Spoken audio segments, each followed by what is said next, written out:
Jackie cinemas நேயர்கள் அனைவருக்கும் தித்திக்கும் தீபாவளி நல்வாழ்த்துக்கள் 2025. ஸோ இந்த தீபாவளிக்கு 3 படங்கள் ரிலீஸ் ஆகிருக்கு.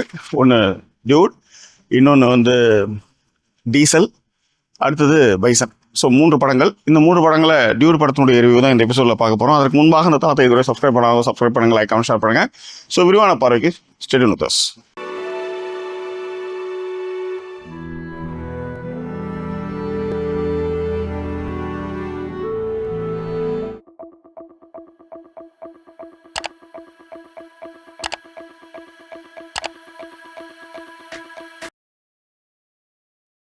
பெரிய எதிர்பார்ப்புகளை ஏற்படுத்திய படம் டியூட். காரணம் என்ன? ஜென்சி பசங்களை கவர்ந்து இருக்கிற மாதிரியான வசனங்கள், காட்சிகள் வந்து ட்ரெய்லர் கட்ஸில் இருந்தது. நாமளும் வந்து லவ் டுடேலேருந்து நம்ம வந்து பிரதீப் ரங்கநாதன் நம்ம பார்த்துட்டு தான் இருக்கிறோம். ஸோ இந்த படம் வந்து அவருக்கு எப்படி கை கொடுத்துருக்கா இல்லையா? ஸோ கொஞ்சம் விரிவாக பார்க்கலாம். ஆனால் அதுக்கு முன்னாடி பாசிட்டிவ் சைடை முதல்ல பார்த்துடலாம். முதல்ல படத்துடைய கதை அப்படின்னு பார்த்தீங்கன்னா, பிடிச்சவனோட வாழணும். அது ஆணாக இருக்கட்டும் பெண்ணாக இருக்கட்டும், அதுதான் இந்த திரைப்படம் வந்து வலியுறுத்துது. அதை கொஞ்சம் நீட்டி முழங்கி சொல்லியிருக்காங்க. பட் பாசிட்டிவ் விஷயமா நான் பார்க்குறது என்னென்னா, 1980 1990 வரலையும் பார்த்தீங்கன்னா காதலுக்கு மிகப்பெரிய எதிர்ப்புகள் இருக்கும், ஆணவ படுகொலைகள்லாம் நிறையவே இருக்கும், காதலிக்கவே கூடாதுன்ற மாதிரியான படங்கள் வந்தது. ஒருவேளை காதலில் வந்து தோத்துட்டா சித்திரணும் அப்படின்றதான் அந்த காலகட்டத்து திரைப்படங்கள் வலியுறுத்துச்சு. 1990 2000 வரலையும் பார்த்தீங்கன்னா ஆண் பெண் நட்பை வந்து பிரதானப்படுத்துச்சு. உதாரணத்துக்கு புது வசந்தம், கண்ணெதிரே தோணுனா, அந்த மாதிரி படங்கள்லாம் வந்து பண்ணிச்சு. ஆனால் என்னென்னா, ஃப்ரெண்ட்ஷிப் வந்து கடைசி வரையும் ஃப்ரெண்ட்ஷிப்பாக தான் இருக்கணும். ஃப்ரெண்ட்ஷிப்புக்கு மேலே வந்து அந்த ரிலேஷன்ஷிப்பை வந்து அடுத்த கட்டத்துக்கு போகக்கூடாது. ஃப்ரெண்ட்ஷிப் வேறு, லவ் வேறு அப்படின்னு வந்து அந்த படங்கள் வந்து பேசிச்சு.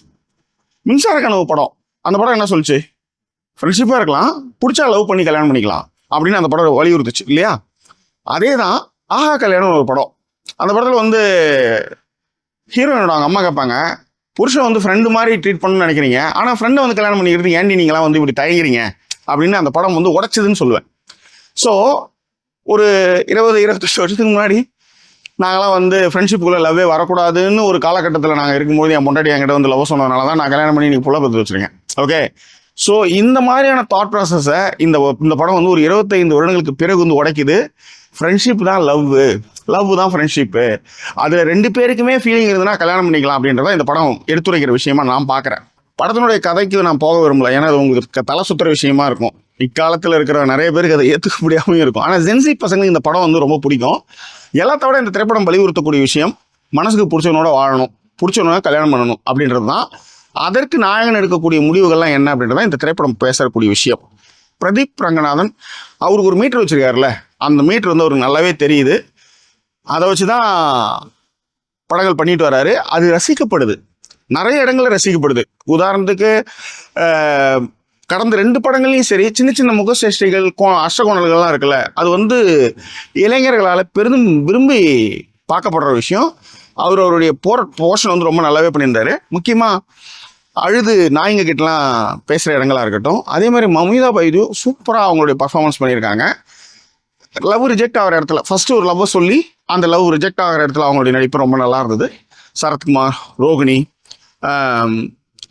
நிறைய பேர் வந்து அவங்களுடைய கதாபாத்திரங்கள் மிக சிறப்பாக பண்ணியிருக்காங்க. ஆர்டிஸ்ட் வந்து ரொம்ப நல்லாவே பண்ணியிருந்தாங்க. ஸோ கீர்த்தீஸ்வரன் இந்த படத்தை வந்து இயக்கியிருக்கிறார். நிகித் பொம்மி வந்து ஒளிப்பதிவு கையாண்டிருக்கார். எனக்கு ஒளிப்பதிவு வந்து இந்த டோனே ஒரு மாதிரி இருந்தது ஆக்சுவலி. ரைட், என்ன மாதிரியான வந்து தெரியல, எனக்கு சொல்ல தெரியல. ஆனால் இந்த டோன் வந்து ரொம்ப டிஃப்ரெண்ட்டாக இருந்தது.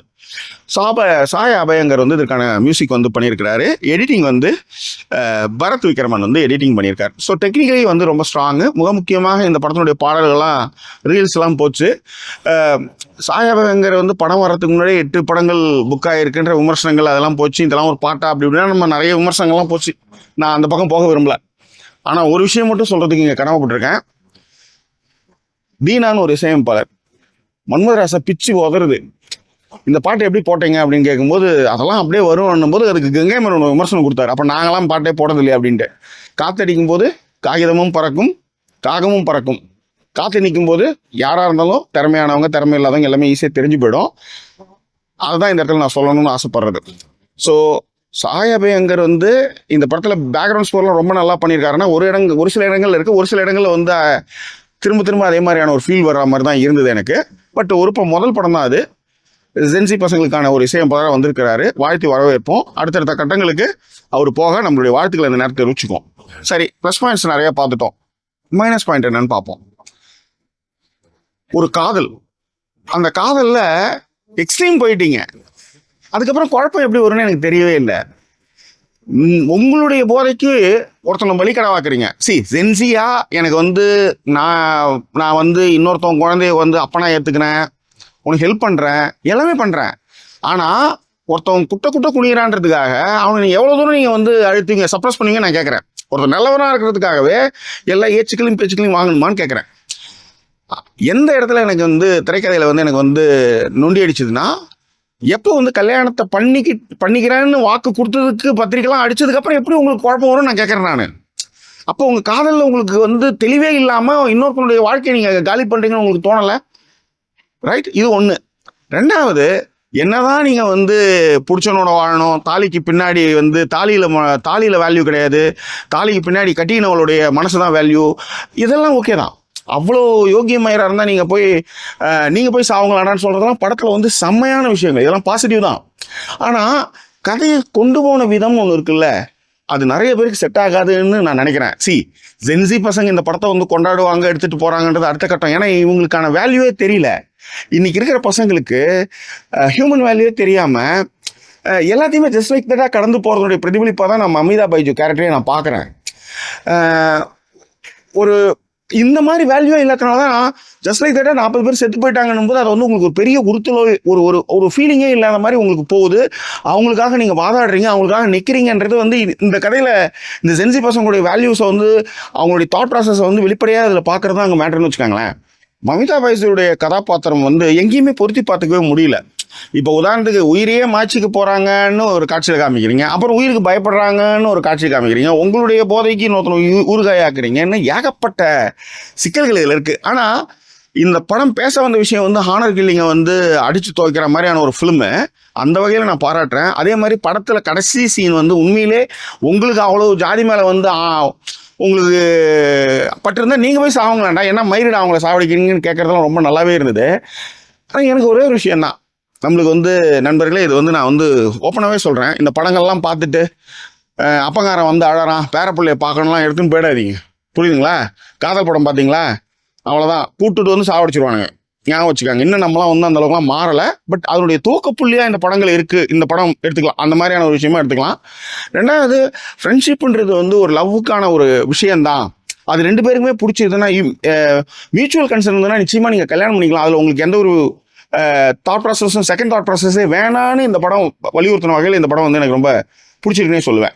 வாட் இஸ் த கன்க்ளூஷன் போது, ஒரு பொண்ணு வந்து என்னோட என் உரிமைன்னு பேசுறது வந்து நல்லா இருக்கு.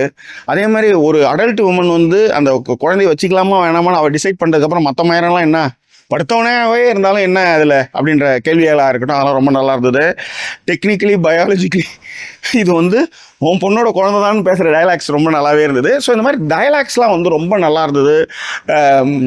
கண்டிப்பாக பாராட்டப்பட வேணும். இதெல்லாம் வந்து எதிர்கால தலைமுறைக்கும் இனிமேல் இப்படித்தான் வந்து அதை எடுத்துக்கணும் அப்படின்றத வந்து இந்த மாதிரியான வேலை போய் சொல்லும்போது அது ரொம்ப கேட்சியாக இருக்குன்றதெல்லாம் மாற்றுக்கிறதே கிடையாது.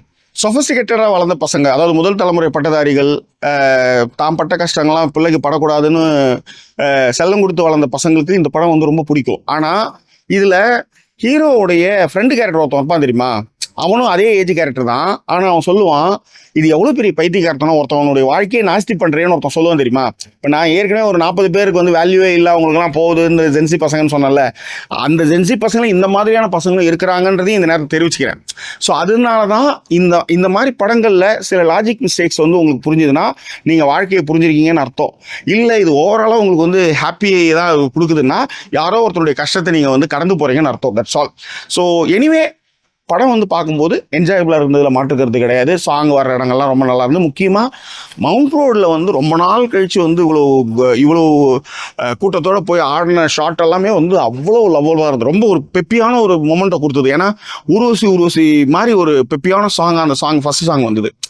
ஸோ அதெல்லாம் வந்து பாராட்டப்பட்டாலும் கூட லாஜிக்கலி நிறைய மிஸ்டேக்ஸ் இந்த படத்தில் இருக்கிறது தான் நம்மளுடைய கருத்துக்கள். இந்த படம் ஒரு ஆவரேஜ் ஃபீல் தான் எனக்கு கொடுத்தது. This is my comment and conclusions, right?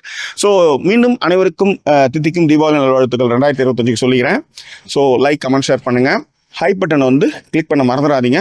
Thank you so much for to all support and எல்லா விஷயத்துக்கும். ரைட், இன்னும் வேறு ஒரு எபிசோட் உங்களை நான் சந்திக்கிறேன். அதோட நன்றி கூறிய உங்கள் ஜாக்கி சேகர். நன்றி, வணக்கம்.